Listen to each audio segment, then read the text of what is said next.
जय हिंद दोस्तों। अभी ताउते चक्रवात ये गुजरात से टकराया है और इधर पिछले कई दिनों से ये सुर्खियों में है। और ये जो चक्रवात ताउते है इसका जो केंद्र बना है वो अरब सागर बना है और ऐसे कई चक्रवात हैं जिनका केंद्र अरब सागर बनता जा रहा है।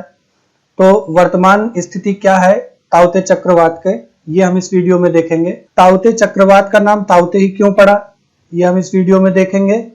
और चक्रवात का जो वर्गीकरण होता है हवा की गति के आधार पर, तो वो पूरा हम वर्गीकरण देखेंगे। और चक्रवात का प्रमुख केंद्र कैसे बनता है इसके ऊपर पूरी चर्चा होगी। और आखिरी में हम डिस्कस करेंगे जो उष्णकटिबंधीय चक्रवात है वो कैसे उत्पन्न होते हैं और उनका नामकरण कैसे किया जाता है। तो वीडियो को शुरू करने से पहले अगर आप इस चैनल पर नए हैं तो प्लीज इस चैनल को सब्सक्राइब कर लीजिए, बेल नोटिफिकेशन पे क्लिक करके ऑल को सेलेक्ट कर लीजिए, जिससे मैं ऐसे कोई भी अगर महत्वपूर्ण वीडियो बनाऊं तो नोटिफिकेशन के माध्यम से वो आपको देखने के लिए मिल जाए। तो शुरू करते हैं हम वर्तमान स्थिति क्या है ताउते चक्रवात की।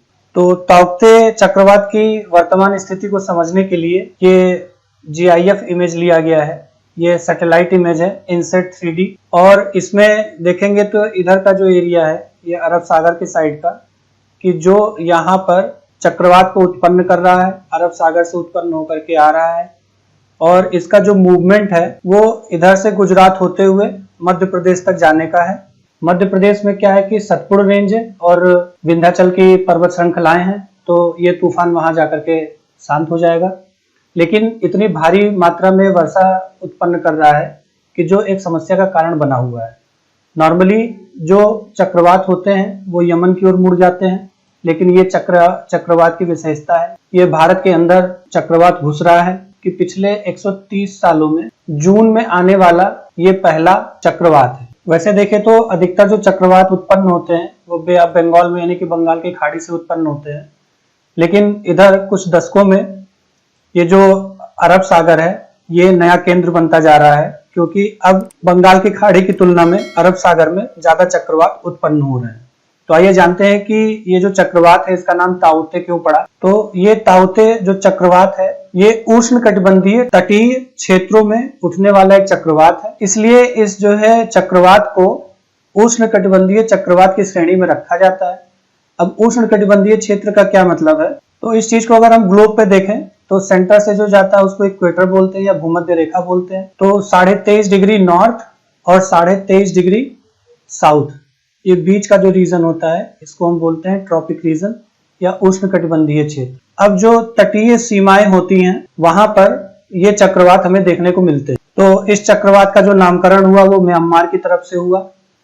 वहां पे जो बोली जाने वाली भाषा है बर्मीज, वहां पर ताउते का मतलब होता है गेको, और गेको का जो शाब्दिक अर्थ होता है उसका अभिप्राय छिपकली से होता है। और ये ऐसी छिपकली होती है कि जो सबसे ज्यादा शोर मचाती है। तो इस छिपकली के नाम पर म्यांमार ने इस चक्रवात का नाम ताउते रखा। अब जो बंगाल की खाड़ी है और अरब सागर है इसमें जो उष्णकटिबंधीय चक्रवात आते हैं वो साल में 2 बार देखने को मिलता है। तो पहला है पूर्व मानसून जो कि अप्रैल से जून के महीने में देखने को मिलता है, वहां पर ये चक्रवात उठते हुए दिखाई देते हैं। और फिर मानसून के बाद यानी कि अक्टूबर से दिसंबर के महीने में ये चक्रवात हमें देखने को मिलते हैं।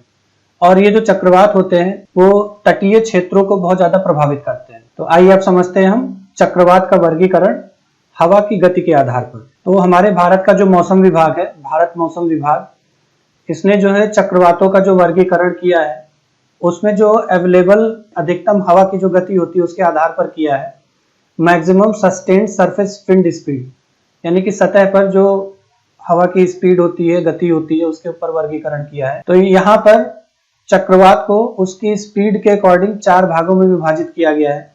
पहला है गंभीर। गंभीर कब होगा कि जब हवा की जो गति है वो 48 से 63 किलोमीटर प्रति घंटे की होगी तो उसको गंभीर की श्रेणी में रखा जाएगा। और जब 64 से 89 किलोमीटर प्रति घंटे की स्पीड होगी तो उसको बहुत गंभीर श्रेणी में रखा जाएगा। और 90 से 119 किलोमीटर प्रति घंटे की स्पीड होगी तो ये अत्यंत गंभीर की श्रेणी में होगा। 120 किलोमीटर प्रति घंटे की रफ्तार या इससे अधिक होगी तो इसको सुपर साइक्लोनिक स्टॉर्म बोला जाएगा। तो जो ये ताउते चक्रवात आया है इसकी जो स्पीड है वो 60 से 120 किलोमीटर प्रति घंटे की रफ्तार को दर्ज किया जा रहा है। और गति को नापने के लिए एक यूनिट यूज की जाती है जिसको नॉट बोलते हैं। तो एक नॉट में 1.8 किलोमीटर प्रति घंटे की स्पीड दर्ज की जाती है। आइए अब देखते हैं हम चक्रवात के प्रमुख केंद्र। तो ये जो ताउते चक्रवात जो आया है, ये उत्पन्न जो हुआ वो अरब सागर में हुआ है और यह पूर्व मानसून अवधि यानी कि अप्रैल से जून में उठने वाला ये चौथा चक्रवात है। तो पिछले कुछ सालों में जो उठने वाले चक्रवात थे उनको देखते हैं। तो जैसे 2018 में ओमान में आया था मेकानू चक्रवात, और फिर 2019 गुजरात में आया था वायु चक्रवात, और फिर 2020 में आया था निसर्ग चक्रवात जो कि महाराष्ट्र को बहुत प्रभावित किया था। और 2021 में अभी देखेंगे तो केरल में, कर्नाटक, गोवा, महाराष्ट्र और गुजरात से होते हुए ये ताउते चक्रवात मध्य प्रदेश तक जाने का इसका संभावना बताया जा रहा है। और ये सारे जो चक्रवात हैं, ये सारे चक्रवात उष्ण कटिबंधीय चक्रवात। अब औसतन अगर देखें तो प्रतिवर्ष आने वाले जो चक्रवात होते हैं वो लगभग 5 के करीब में होते हैं, जिसमें से 4 बंगाल की खाड़ी में होता है और एक जो है अरब सागर में होता है। तो अरब सागर में कम इसलिए क्योंकि बंगाल की खाड़ी अरब सागर के कंपेयर में ज्यादा गर्म है, तो जिसकी वजह से बंगाल की खाड़ी में ज्यादा चक्रवात देखने को मिलते हैं। लेकिन वर्तमान स्थिति कुछ चेंज हो गई है, जिसकी वजह से जो अरब सागर है ये मुख्य केंद्र बनता जा रहा है। तो यहाँ पर आंकड़ों के हिसाब से समझते हैं कि 2018 में बंगाल की खाड़ी में आने वाले जो चक्रवात थे वो 4 चक्रवात थे, फिर 2019 में 3 चक्रवात आए, फिर 2020 में भी 3 चक्रवात आए। लेकिन अरब सागर में ये जो क्रम है ये चेंज होता जा रहा है। 2018 में 3 चक्रवात आए, 2019 में 5 चक्रवात आए और 2020 में 2 चक्रवात आए। तो इतने ज्यादा जो चक्रवात आ रहे हैं बंगाल की खाड़ी और अरब सागर में, इसका आने का जो कारण बताया जा रहा है वो ग्लोबल वार्मिंग बताया जा रहा है। तो इस ग्लोबल वार्मिंग की वजह से जो अरब सागर है वो भी बंगाल की खाड़ी की तरह ज्यादा गर्म होती जा रही है, और ज्यादा गर्म हो जाने की वजह से जो वायु का संघनन होता है वो परिवर्तित होता है, और जिसकी वजह से वायु एक जगह से दूसरी जगह पे मूव होनी स्टार्ट हो जाती है। तो पिछले जो 4 दशक है, पिछले 40 सालों में जो अरब सागर है इसकी सतह का जो तापमान है वो 1.2 से 1.4 डिग्री सेल्सियस तक बढ़ गया है, जिसकी वृद्धि नापी गई है। तो यही सब जो कारण है, इन्हीं सब कारणों की वजह से जो अरब सागर है वो चक्रवात के लिए प्रमुख केंद्र बनता जा रहा है। अब देखते हैं हम उष्णकटिबंधीय चक्रवात और उनका नामकरण। तो उष्णकटिबंधीय क्षेत्रों में जो स्थित महासागर हैं, जब वो गर्म हो जाते हैं तो वहां पर उष्णकटिबंधीय चक्रवात का जन्म होता है, और ये एक तीव्र गोलाकार तूफान होते हैं। इसकी वजह से जो वायुमंडलीय दाब होता है वो कम हो जाता है, हवाएं बहुत तेज चलने लगती है, और ये जो है अत्यधिक वर्षा के कारण भी बनते हैं। अच्छा, जो ये उष्णकटिबंधीय चक्रवात होते हैं इनकी एक बहुत ही खास विशेषता होती है कि अगर इनके सेंटर से हम ऑब्जर्व करें तो चक्रवात के केंद्र से जो आसमान है वो साफ दिखाई देता है, लेकिन जो क्षेत्र होता है वहां का वो तापमान अधिक होता है और वहां पर वायुमंडलीय दाब भी कम होता है। तो इस टेबल में हमने कलेक्शन किया है कि जगह है और वहां से संबंधित जो चक्रवात है उसका नाम देखने को मिलेगा। तो उत्तरी अटलांटिक और पूर्वी प्रशांत में जो चक्रवात आता है उसको हरिकेन बोला जाता है। दक्षिण पूर्व एशिया और चीन में जो आते हैं उसको टाइफून बोला जाता है। दक्षिण पश्चिम प्रशांत और हिंद महासागर में जो उठता है उसको उष्णकटिबंधीय चक्रवात बोला जाता है। और उत्तर पश्चिम ऑस्ट्रेलिया में जो आता है चक्रवात उसको हम विलिस बोलते हैं। तो ये जो चक्रवात होते हैं, इन चक्रवातों की जो गति होती है वो गोलार्ध के अनुसार होती है। जैसे उत्तरी गोलार्ध होता है तो उत्तरी गोलार्ध में अगर ये चक्रवात आते हैं तो इनकी जो गति होती है वो वामावर्त होती है। वामावर्त का मतलब क्या है कि घड़ी के चलने की सुई की दिशा के विपरीत। तो ये उत्तरी गोलार्ध में वामावर्त स्थिति में होते हैं, और दक्षिणी गोलार्ध में ये दक्षिणावर्त होते हैं, यानी कि जिस दिशा में सुई की चलती है उसी दिशा में ये चक्रवात मूव करते हैं। तो अब ये जो उष्णकटिबंधीय चक्रवात होते हैं इनके लिए अनुकूल परिस्थितियां क्या क्या बनती हैं जिनकी वजह से चक्रवात आते हैं।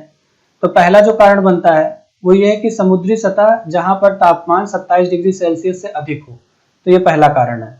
दूसरा इसमें बताया जाता है कोरियोलिस बल का मौजूद होना। तो ये कोरियोलिस बल होता क्या है वो देख। तो कोरियोलिस जो बल होता है ये एक प्रकार का आभासी बल है, और ये उत्पन्न होता है पृथ्वी के घूमने की वजह से। तो पृथ्वी जब घूर्णन करती है तब ये बल उत्पन्न होता है। कोरियोलिस बल की वजह से जो चक्रवात है उत्तरी गोलार्ध में घड़ी की सुई की विपरीत दिशा में चलता है, और दक्षिणी गोलार्ध में घड़ी की सुई की दिशा में ही ये घूर्णन करने लगता है।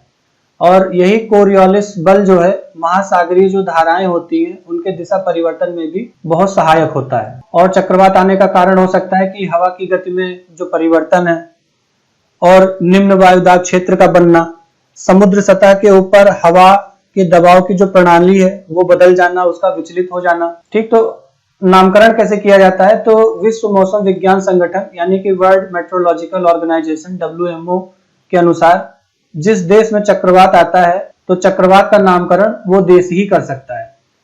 फिर भारत मौसम विज्ञान जो विभाग है इसके पास ये अधिकार है कि उष्णकटिबंधीय जो चक्रवात आते हैं, हिंद महासागर में आते हैं, उनका वो नामकरण कर सकते हैं।